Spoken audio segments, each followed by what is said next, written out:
ఏదైతే నువ్వు ఊర్లో వ్యవసాయం ఎప్పుడు వదలొద్దు, పొలం మాత్రం వదలొద్దు అని నువ్వు ఇచ్చిన సలహా ఏదైతే ఉందో ఆ సలహా ప్రకారం ఊళ్ళో పొలం ఉంది. ఎందుకంటే నువ్వు అన్నావు ఆ రోజు, అరే ఆర్టిస్టులు మన లైఫ్లో ఎప్పుడు ఎలా ఉంటాయో తెలియదు, మనకంటూ మన ఊర్లో మనకి ఒక భూమి, మనకు ఒక ఇల్లు, అలాగే ఓ 30 ఎకరాల పొలం ఉంది.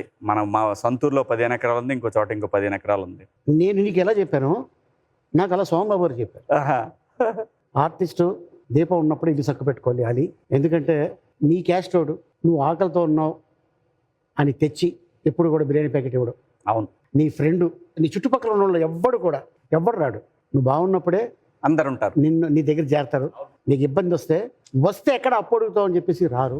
కానీ మనకి అడగాలని లోపల కోరిక ఉండకపోవచ్చు. అందుకని ఎప్పుడు కూడా కాస్ట్లీ కార్లు కొనుక్కోవటం వద్దు. నేను కొన్నాం, నల్ల బంగారం మీద పెట్టాడు ఆయన. అంతే. నల్ల బంగారం ఏంటంటే నాకు తెలియదు కదా, కింద అదేరా భూమిరా అన్నాడు.